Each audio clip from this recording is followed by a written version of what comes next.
Selamat datang kembali di channel Karata Tekno. Nah, di video kali ini kita akan belajar tentang data. Karena tidak mungkin kita bekerja dengan data dan tidak mungkin kita bisa menjadi seorang data analis yang profesional tanpa kita pahami dulu data itu seperti apa, bagaimana cara kerjanya, apa aja tools yang bisa kita gunakan untuk menginput data, memproses data, dan juga bisa mengambil kesimpulan dari sebuah data. Nah, seperti apa? Simak terus video ini. Nah, yang pertama kita pahami dulu kira-kira apa yang akan kita pelajari di video kali ini. Yang pertama, kita akan pelajari tentang data, ya, apa itu data. Kemudian kita akan juga pelajari tentang database. Kemudian kita pelajari juga tentang data analis. Kemudian berikutnya kita juga pelajari relasi data ataupun data relation. Kemudian kita juga akan pelajari tentang DBMS, ya. Dan juga terakhir kita juga akan pelajari tentang tools. Tools apa yang kira-kira bisa kita gunakan untuk mengolah data. Yang pertama, apa itu data? Nah, di sini saya singkat aja ya, nggak perlu banyak kita berbicara tentang teori di sini, karena nantinya di video-video berikutnya kita akan lebih fokus tentang prakteknya bekerja dengan data. Saya cuma mengambil pengertian dasarnya. Data yaitu catatan atas kumpulan fakta sebagai informasi seperti teks, angka, dan media.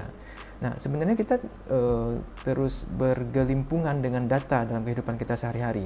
Baik data sekolah, misalnya data mahasiswa, data siswa. Bagi teman-teman yang suka nonton bola, data pemain bola, ya. Kemudian ada statistik berapa kali dia tendangan ke gawang. Pada saat kita nonton bola itu kan sering kan ada data misalnya berapa persen penguasaan bola dari kesebelasan ini dengan kesebelasan yang satunya lagi dengan lawannya.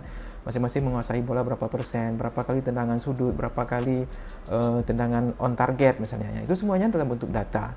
Nah, begitu juga untuk sebuah perusahaan. Nah, perusahaan kan pasti selalu akan bergelut dengan data penjualannya, data produknya, data konsumennya. Nah, semuanya itu harus dikumpulkan, kemudian diinput, diolah, kemudian dianalisa untuk mengambil sebuah kesimpulan nantinya. Dan juga data-data ini berpengaruh dengan keputusan-keputusan manajemen dari sebuah perusahaan ataupun juga untuk sebuah organisasi.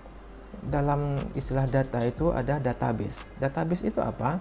Yaitu kumpulan informasi yang disimpan di dalam komputer secara sistematik.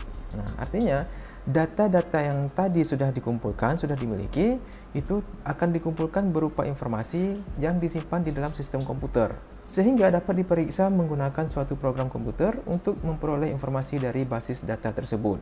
Jadi data-data yang sudah dimiliki kemudian dikumpulkan, disimpan di dalam suatu sistem komputer, dan sistem komputer nantinya melalui sebuah program yang bisa digunakan untuk memperoleh informasi dari basis data tersebut.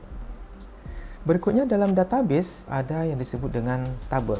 Nah, ini sebuah tabelnya. Di sini saya ambil tabel yang sangat sederhana, yaitu tabel siswa. Di sini kita bisa lihat ya, ada NISN, ada nama, kode mapel atau mata pelajaran, dan ada mata pelajarannya. Di dalam tabel sendiri ini ada beberapa hal yang perlu kita pahami dulu di sini kalau kita bekerja dengan data nantinya. Yang pertama ada entitas data. Dari sebuah tabel yang mana disebut dengan entitas data, yaitu baris per baris ataupun record data dari tabel tersebut. Kalau di sini kan data masing-masing siswa. Nah, kalau ditanya yang mana yang disebut dengan entitas data dalam tabel ini, entitas data dalam tabel ini adalah data ataupun daftar siswanya. Di sini ada Fajar, Lanang, dan Susanti. Nah, ini semuanya entitas datanya. Misalnya nanti teman-teman memiliki ataupun melihat tabel penduduk misalnya. Berarti entitas datanya adalah data penduduk. Oke. Berikutnya ada yang disebut dengan atribut data. Nah, yang mana disebut dengan atribut data? Atribut data adalah kolom-kolomnya ini. Di sini ada NISN atau nomor induk siswa nasional, ya. Kemudian di sini ada nama, kode mata pelajaran, dan mata pelajaran. Ini masing-masing disebut dengan atribut data. Oke, paham ya sampai di sini? Kemudian berikutnya adalah primary key. Nah, yang mana disebut dengan primary key? Yang ini dia, NISN.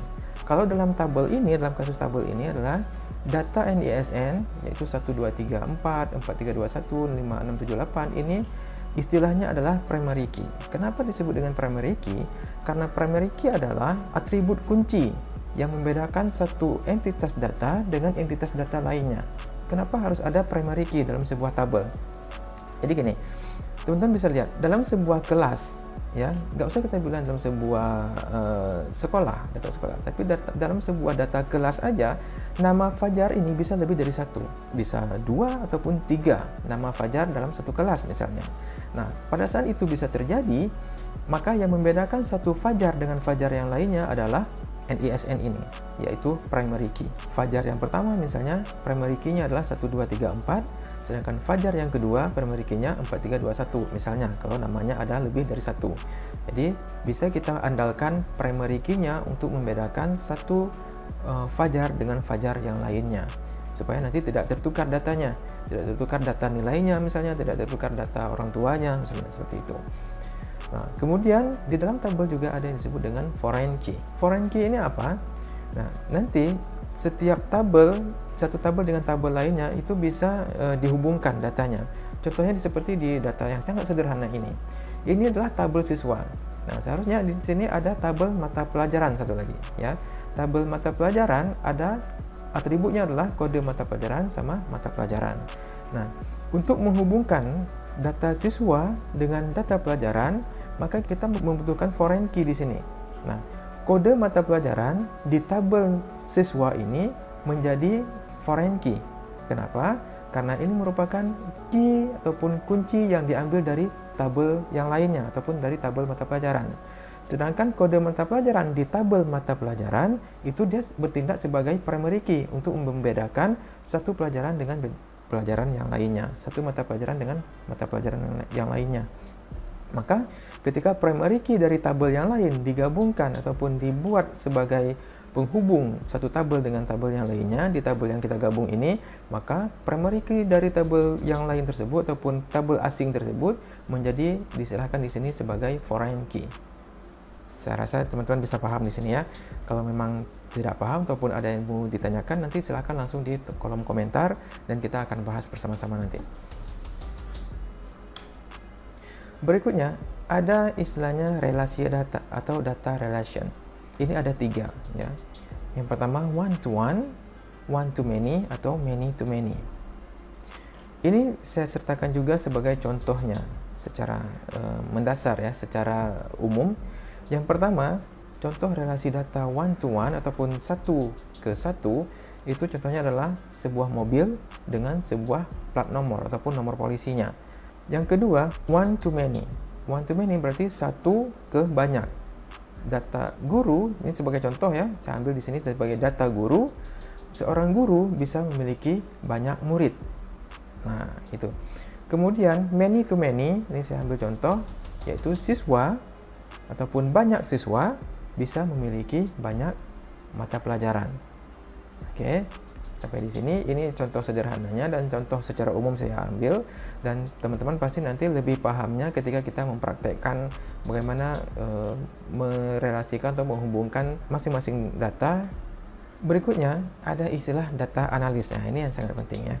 Nah, data analis ini adalah seorang profesional yang menganalisis dan menginterpretasikan data untuk membantu perusahaan dalam membuat keputusan bisnis yang lebih baik. Nah, sebenarnya ini bukan konteksnya hanya dalam sebuah perusahaan, tapi bisa dalam sebuah organisasi, dalam sebuah tim misalnya. Nah, ini tetap disebut dengan data analis. Tapi yang paling banyak menggunakan data analis ini memang kenyataannya adalah sebuah perusahaan dalam mengembangkan bisnisnya. Nah, kemudian data analis dalam menganalisa dan mengambil kesimpulan dari sebuah data, dia menggunakan alat-alat tertentu untuk melakukan analisis dan riset data atau data analitik. Jadi tidak sembarangan ya, ataupun tidak mudah juga kerjaan si data analis ini. Dia tetap menggunakan alat-alat yang bisa digunakan untuk menginput, mengolah, dan juga mengambil kesimpulan dan menyarankan suatu tindakan berdasarkan data yang telah dia analisa. Berikutnya ada istilah DBMS. DBMS ini adalah singkatan dari Database Management System. Database Management System ataupun DBMS ini yaitu software yang digunakan untuk mengelola, menyimpan, dan mengambil database. Software ini menyediakan antarmuka yang memungkinkan user membaca, membuat, menghapus, dan juga memperbarui data. Jadi, data yang sudah dikumpulkan tadi kemudian disimpan di dalam sebuah sistem komputer yang disebut dengan database. Nah, kita membutuhkan software yang bisa kita gunakan untuk mengelola, menyimpan, dan juga mengambil database tersebut. jadi datanya sudah tersimpan di database tersebut, kita membutuhkan software untuk mengelola dan mengolahnya. Di software ini nantinya kita akan pelajari bersama di channel ini ya. Nah, beberapa contoh database management system ataupun softwarenya adalah MySQL yang pertama ya. Kemudian ada SQL Server, ada MongoDB, ada PostgreSQL, dan juga ada Oracle. Nah, kesemuanya ini nanti kita akan pelajari bersama ya. Jadi teman-teman jangan lupa subscribe channel Karata Tekno dan juga nyalakan tombol loncengnya supaya teman-teman selalu mendapatkan pemberitahuan setiap ada video update dari channel Karata Tekno. Oke, kemudian beberapa tools yang bisa digunakan oleh seorang data analis ya, jika teman-teman nanti mau berkecimpung di dunia data analis. Yang pertama, tools yang paling sederhana yang wajib dipahami oleh seorang data analis adalah Microsoft Excel. Nah, di channel Karata Tekno ini sudah banyak tutorial-tutorial yang saya berikan dari dasar Microsoft Excel sampai tingkat mahir. Kemudian Google Sheet ya, yaitu aplikasi semacam Excel yang mirip Excel yang disediakan oleh Google. Kemudian seorang data analis juga dia bisa menggunakan Python, bisa menggunakan aplikasi R, MySQL, PostgreSQL, Tableau, dan juga Power BI. Nah, insya Allah ke semua software ini ataupun ke semua tools ini nanti kita akan pelajari sedetail-detailnya di channel Karata Tekno. Bagikan channel ini ataupun video-video yang ada di channel Karata Tekno ini ke teman-teman yang lainnya supaya banyak orang yang bisa belajar, banyak orang yang bisa mengambil manfaat dari video-video saya di channel Karata Tekno ini, dan juga bisa banyak orang yang bisa sukses dari video-video yang ada di channel Karata Tekno ini. Seperti biasa, jika teman-teman masih bingung dengan apa yang saya jelaskan di sini dan ingin ditanyakan, silahkan tuliskan pertanyaannya di kolom komentar. Nanti kita akan bahas bersama. Oke?